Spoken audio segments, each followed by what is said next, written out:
So this is a band I discovered actually on Instagram. So they are the Rockets, and they are a Canadian group that they just put out their first album in 2020, and it is written in the style of 1960s rock and roll, and it is very, very cool. They do a few covers and a few of their own originals, and it's on this lovely red vinyl. So I do this whenever I play to pick up extra dust, because you may think a speck of dust doesn't do anything, but then you realize the end of the needle is microscopically thin. So yeah, it does make a difference, and it can damage the needle. All of the time, all of the time, all of the time, all of the time, all of the time, all of the time. Hi, my name's Brooke, and I collect vinyl records.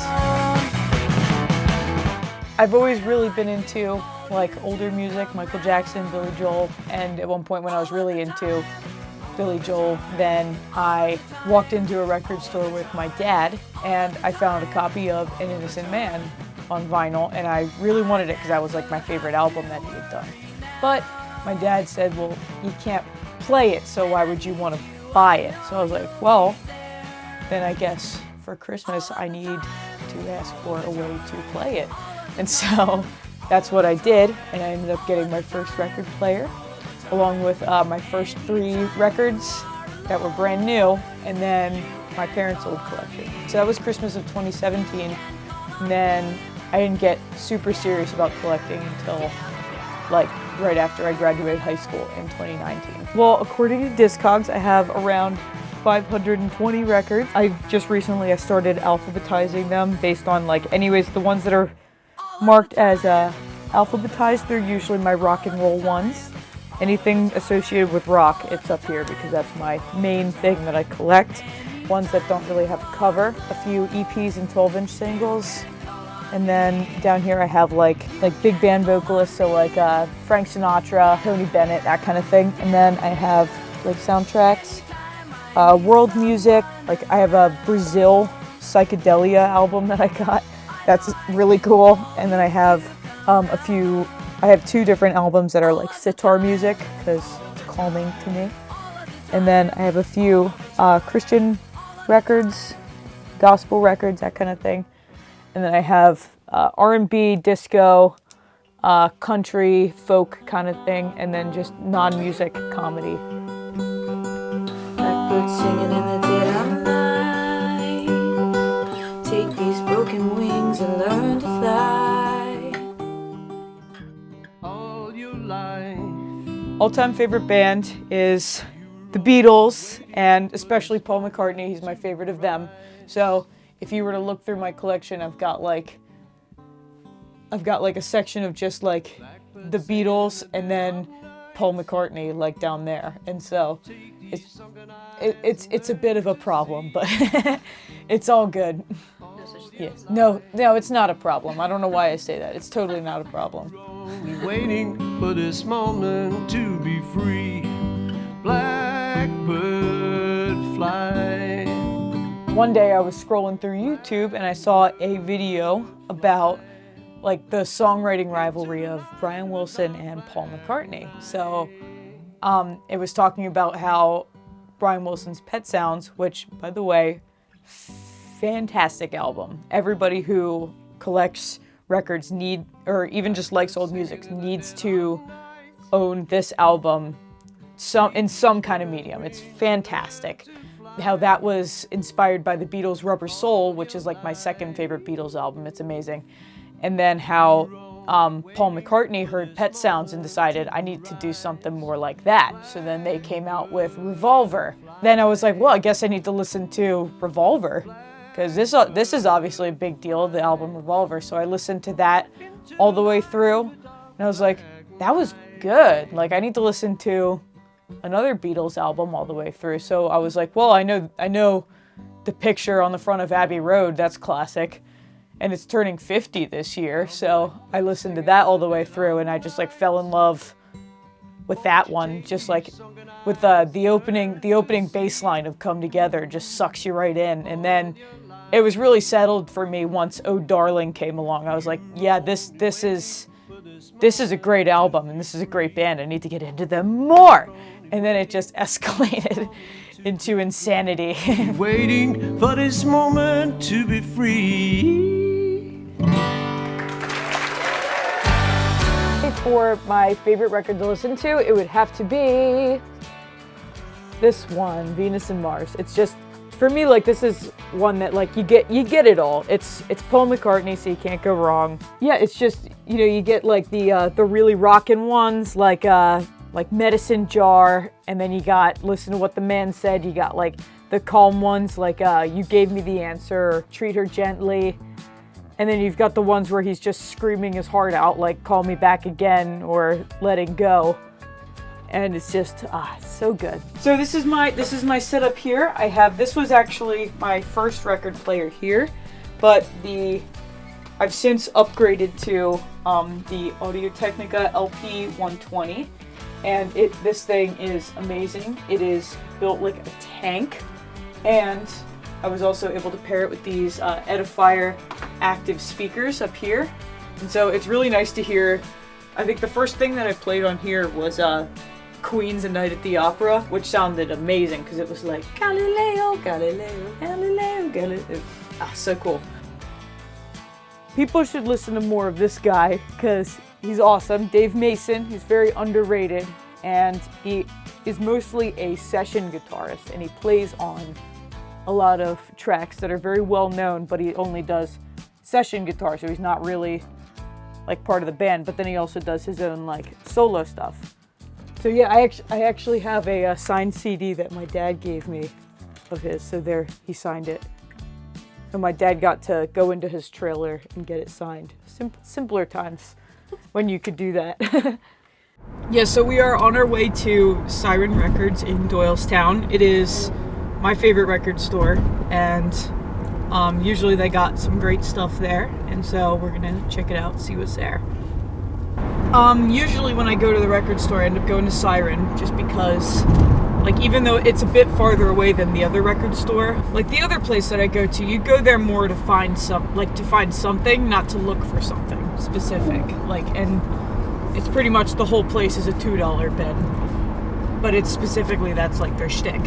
Is like there's no organization, but if you find something good, $2. So I like to go there as well, but we're going to Siren to see if we can like actually find some good stuff, not just find like anything.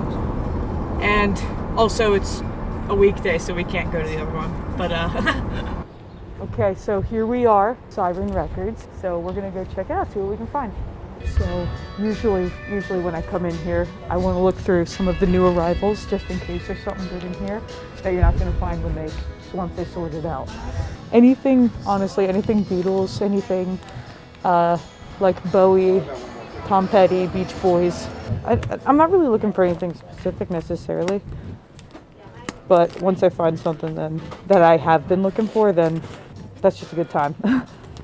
The good things I found at Siren would be, I have a original pressing of Cream, Wheels of Fire. I got a copy of Prince Purple Rain with the poster. I have a few vintage Beatles albums on the Capitol label, and that's where I always go for record store day as well.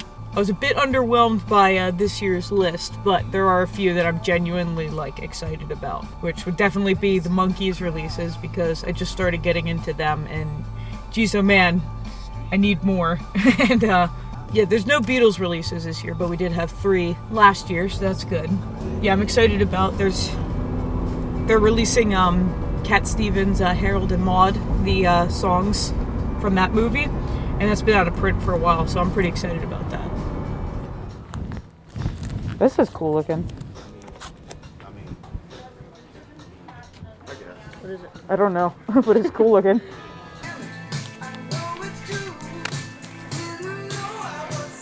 So I'm wondering if this is an older copy, because this one's a vintage one, why this one specifically is used, but it's $3 more than a brand new one.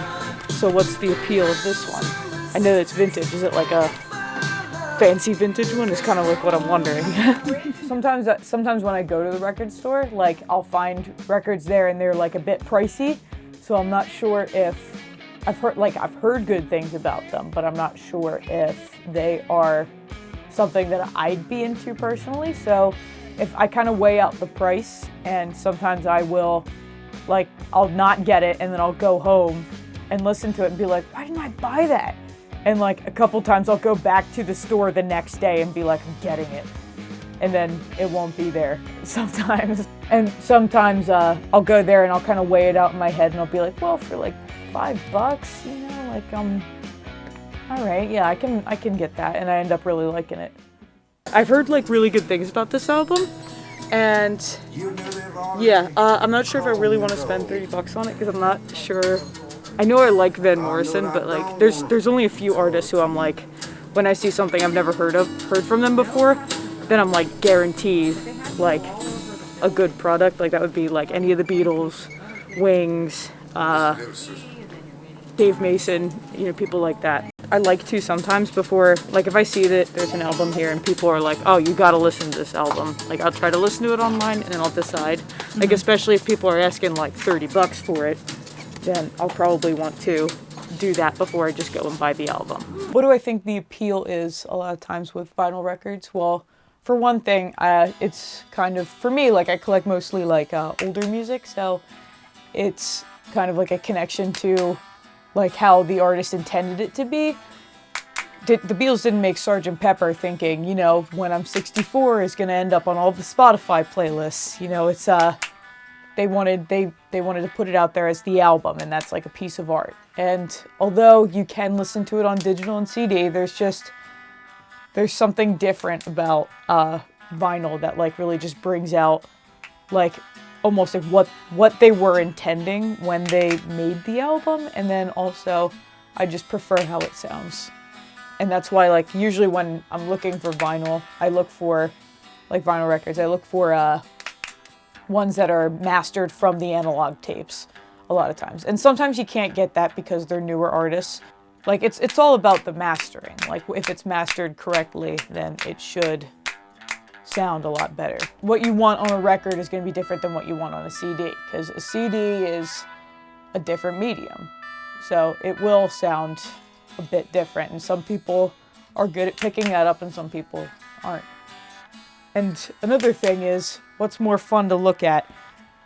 This or this? And this one, you got the gatefold that you can look at too, and you got all the inserts. And on this one, you got that tiny little booklet in the front. You know, you get so much more with this, and you got something fun to look at while you're listening. And it's just it's a really nice overall experience. I try to look for the vintage ones just because usually they still sound pretty good, and it's good to get them secondhand. Oh, here we go. Now we're talking. I think I already have volume 1, so this is pretty good. That's awesome. What'd you find? Way too expensive for a single, but look how cute. Oh my gosh. Dude, I might buy this, not gonna lie. I don't care. It honestly looks pretty shiny. Like it doesn't look like it was ruined. It's just got a little bit of like the hairline on it. Got the goods today, let's go. Alright, so I picked up this single, The Beatles, I'm Happy Just to Dance With You and I'll Cry Instead, from the Hard Day's Night album. I found out it may be an original, I'm not entirely sure, because I'm not like an expert on identifying pressings, but it was definitely I'm excited to have this. You don't find too many singles with the picture sleeves, so that's definitely pretty cool.